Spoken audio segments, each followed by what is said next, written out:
Hello and welcome to episode 4 of my knitting podcast.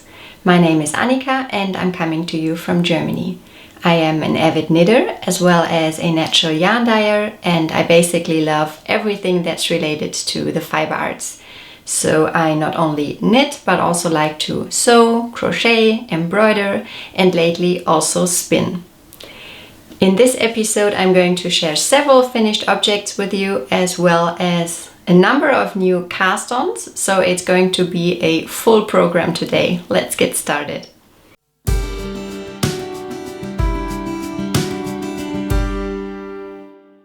First off, let me talk about what I'm wearing.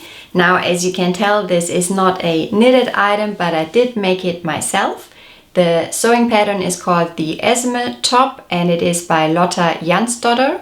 It is from the book Everyday Style, which is an awesome sewing book and I can highly recommend it if you're interested in sewing. The book is all about creating a handmade capsule wardrobe, and there are different sections for spring, summer, fall and winter knitting patterns. The book contains not only sewing patterns for tops but also bottoms and accessories as well. I can highly recommend this book, and I even wrote a whole blog post all about it, which I'm going to link for you in the description box below in case you're interested in exploring this book a little bit more. The fabric I used is a 100% linen that I got off of Etsy. I'm going to link it for you in the description box as well in case you're interested. We are going to start with finished objects. The first finished object that I want to share with you are these socks. I have two. This is, let me see if you can see that. This pattern is called the Hermione's Everyday Socks and it is a free pattern by Lueder. I'm going to link it for you as well. I absolutely love this pattern. It is a very simple knit pearl motif, but I think it looks very beautiful and stunning, and I've made countless versions of this knitting pattern before. The yarn I used is my own hand-dyed yarn in the Luster Sock Decay base. It is a 100% German merino wool and a non-superwash sock yarn. I knitted it with a size 2mm needle, which is a US 0. I like to get a very tight gauge for my all-natural socks in order to make them last as long as possible. This is one of the tricks you can apply if you are working with all natural, so non-superwash, no synthetic content sock yarn. In fact, I've written a whole guide about knitting sturdy, long-lasting socks with all natural sock yarns. It is available for free and I'm also going to link it for you down below. Back to my Hermione's Everyday Socks. This is the undyed version of my Luster Sock Decay base, and what I'm planning to do with the socks is that I am now going to mordant them, and then I'm going to either do some bundle dyeing or maybe even some eco printing. We'll see, I'm not sure, but I'm calling them finished object for now because the knitting portion is finished, and I'm then going to sometime in the future going to do some natural dyeing with them as well. Alright, the next finished object is this very pretty dress.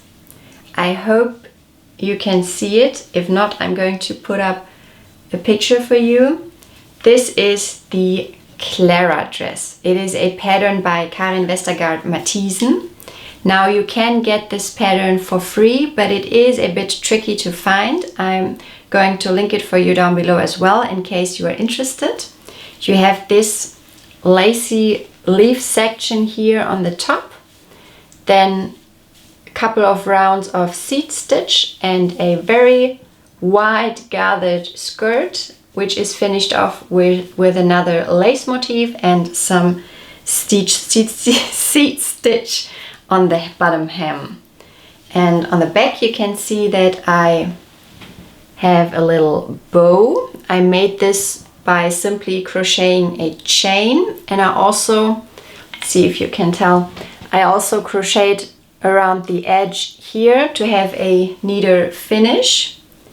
I made this up myself because the pattern originally tells you to crochet just a small loop and then sew on a button so that you can close it off with the crochet loop.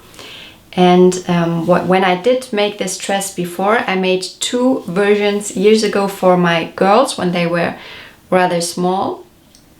I did sew on a button, but I noticed that when I closed the button, and my girls have long hair, the hair got tangled in the button, and this was not very pleasant for them. So I wanted to avoid this issue with this incarnation of the Clara dress, and that's why I opted for the bow. I hope this is going to turn out well. We'll see. I'll have to check with my sister, because I actually made this dress for one of my nieces. She is turning 5 actually this week, and I'm going to give this to her as her birthday present. Purple is her favorite color at the moment, and she chose this colorway. The yarn is from Scheer, a Dutch yarn company, and it is called Sunkissed, and the colorway is ultraviolet, I think. It is a very nice heathered yarn, and it is also very sturdy. I knitted the other 2 versions of the Clara dress in the same yarn, and I was very happy with the yarn because it held up great over time, and I was able to put the dresses in the washing machine just with the other garments of my girls, and it still looked great. So that's why I opted for this yarn again. The needle size I used is a 3.25mm needle, which corresponds to a US 3. And I had to rework the math for this pattern because it is originally written as a dress for babies or very small toddlers and not for older girls. I cast on 300 stitches and then just adopted the math as I went along. I did make some notes on my Ravelry project page, which I'm going to link for you as well, in case you are looking to make a Clara dress for an older girl as well. This took me a total of 6 skeins to make, but I barely broke into the 6th skein. So I think you would be able to make this dress with 5 skeins. Maybe if you did the skirt part of the dress just a tiny bit narrower, then I think 5 would totally be fine. But just to be safe, I ordered 6. And like I said, I did use a small portion of the 6th skein. Overall, I'm very, very happy with this project. I am looking forward to gifting it to my niece, and I'm very excited to see, hopefully, that if she'll like it. So as soon as I finished the Clara dress, I cast on for another girl's dress, and this is it here. This is the Ankers Dress by Petite Knit, and I'm knitting it out of Sandnes garn in the Mandarin Petit, and the colorway is 7720. I think it's also called Blanc Mint, if I'm not mistaken. So why am I knitting another girl's dress? The answer is simple. My niece, the one that I knitted this dress for and who is turning 5 this week, has a younger sister. And this younger sister is turning 3 at the end of May.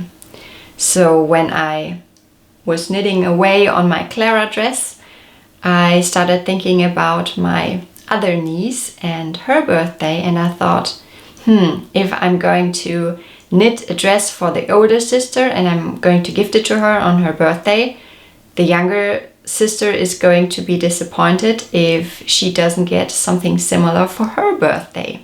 So I decided to knit another dress, but in order to spruce it up a little for myself and keep me interested and not knit another Clara dress, I decided to go with the Ankers dress because I really like this ribbed motif in the yoke here, and I also just needed different project. It is a very enjoyable knit. You start knitting flat and then you join to knit in the round. Once you're finished with the back opening here, you do increases in between these ribbed rounds, and now I'm onto a large portion of stockinette, but I actually really enjoy it because it is a very mindful but still enjoyable project. I also really like the yarn. It is a 100% cotton yarn and it comes in a range of very beautiful colorways. I'm actually thinking about ordering some for myself and knitting another summer top for me with this yarn. I'm knitting the dress on a 3mm needle, which is a 2.5 US, so it is quite an elaborate piece of work. There is a lot of knitting involved, but like I said, I really enjoy it and I'm confident that I'll be able to finish it before the end of May. Right now we are just at the beginning of May, so I think this will be plenty of time for me to finish the dress in time for my second niece's birthday. On to the next work in progress, and this is also a new cast on. Let me see if I can show you how it looks in a bit more detail. This is the Kura sock pattern, which is a more of a sock recipe that is only available in video form by Miss Avel Knits. Of course, I'm also going to link it for you in case you are interested. I am knitting this pair of socks out of Anspan yarn, and this is also the yarn that she recommends that you use. I chose to go for 1 strand of Nutiden yarn along with 1 strand of cream Plötolopi yarn that I had as a leftover from my Saturday Shrug project, and this is working out really well. I do not experience a lot of issues with the yarn breaking on me, so either I've gotten more experienced with knitting with Anspan yarn or the combination is just easier to work with. The sock knitting recipe comes in a number of different versions, so you can totally adapt it to fit your feet. I cast it on, I think 11 stitches on each side. So I'm working with 44 stitches now, and you knit them toe up, as you can see. And then you have 2 different pattern options. You can either go with a plain stockinette stitch or do this beautiful grass stitch that I am doing here. I think it looks very beautiful and nice. And this is actually my very first time knitting toe up socks. I usually always knit calf down, so that is also an interesting learning experience. I have now increased here. I'm not sure if you can see that, but the next thing I'm going to do is knit the heel flap and gusset, and then I will continue with the cuff. Like I said, the yarn I'm using is Plötolopi along with Nutiden, and let me show you the colorways of Nutiden that I'm using, because I'm using 3 colorways in total. I've got these beautiful yarns from Nutiden when I ordered I think they call it a surprise package maybe, in March.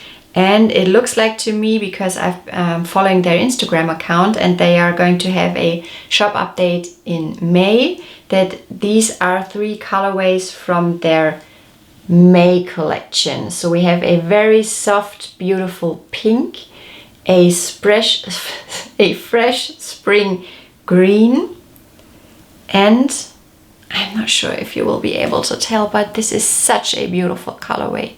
It looks like a neutral, but it has flecks of both the pink and the green in it, and I absolutely love this colorway. So I am hoping that this is going to be a very spring-like looking cozy pair of socks. So what I did here is that I divided all of the different colors that I got into 2 equal balls, and then I started with the pink, Then I use the neutral one, and I will finish off with the green once I run out of the ball of the neutral colorway. And since I'm kind of marling it together with the Blötolopi, I think it's giving a very nice, like almost watercolory effect. I'm really looking forward to be able to wear this pair of socks. The needle size I use is a 3mm needle, which corresponds to a US 2.5. So the socks knit up rather quickly. I have weighed all of the yarns before I started knitting, and I'm going to add the amounts that I need to make this pair of socks on my Ravelry project page. So in case you are interested in making a pair of unspun yarn socks for yourself, you can have a look there and see how much yarn you need for a project like this. And I have another new cast on to share with you, but yeah, it's still very tiny. I've only barely just started. Let me see if you can tell. It looks quite strange. It's actually the left portion of the arm, so it would like sit, it looks very strange now because I have a top underneath. It would sit something like this. So I just shaped the shoulder with some German short rows, and I did a provisional cast on for the sleeves. So as you can see, this is going to be knitted sideways. I am soon going to cast on a number of stitches to do the front. I'm very interested to see how this will turn out. It is a bit more of an elaborate knit compared to what I usually do. So I usually tend to go for a lot of simpler, more mindless projects. But this sweater is just too beautiful not to make it. Did I mention what it is? I think I forgot. It is the Maeron Sweater by Natasha Hornby from Moonstruck Knits, and I've talked about it before. It is knitted in 2 different colors. Oh, there's yarn everywhere. Let me get it for you. So those are the colorways I am using in my sweater. This is Saona by the Spanish company Wool Dreamers, and it is a blend of 50% wool and 50% cotton. It is a very beautiful soft yarn, and I really like knitting with it. The colorways I am using are Ozetta and 1985. Another reason why this is going to take me some time is that I'm knitting this sweater at a very different gauge compared to what is written in the pattern. So in the pattern, Natasha Hornby has a gauge of 23 stitches per 36 rows, and I have 28 stitches per 42 rows. So this means that I have to rework the math. And since the sweater is knitted sideways, not only the stitch gauge, but also the row gauge is highly important. So this is taking me quite a bit of time, but I think the result is going to be totally worth it because the sweater is just so beautiful. Alright, I have one more project that I wanted to mention rather quickly because I have not worked on it since my last podcast, but I still wanted to show it to you one more time. This is the On Avel, a pattern by Josephine and the Seeds. It is going to be a sleeveless tank top, and I'm knitting it out of a 100% linen yarn called Lino Muka from Wollen Berlin. I ordered the cream version of the yarn, or the cream colorway, and I dyed part of it myself using cochineal. So this resulted in this very beautiful, very soft pink. The contrast between the pink and the cream is not very high, but I really like that you can see the stripes, but that they are rather subtle. Now, in the last podcast, I told you that I had to put this project a little bit on hold because I ran out of, or almost ran out of, the pink yarn. Luckily, I was able to find another ball that was laying around in my knitting basket. So I can continue knitting the striped pattern, but then what I'll have to do is knit with the cream yarn. And this is not how the pattern is written. The pattern is written in a way that you do the stripes first, and for the upwards portion of the top you only use the main color, which would be the pink yarn for me. But yeah, since I'm not going to have enough of the pink yarn, I think I'm just going to change to knitting only in the cream yarn once the pink yarn is used up. Anyway, it is a beautiful project and I'm looking forward to wearing it. However, I do have to say that I find it a bit difficult to work with the 100% linen yarn, because the yarn gets tangled up very, very quickly, and I have to keep each colorway in a little, very small bag like this in order not to create a complete mess.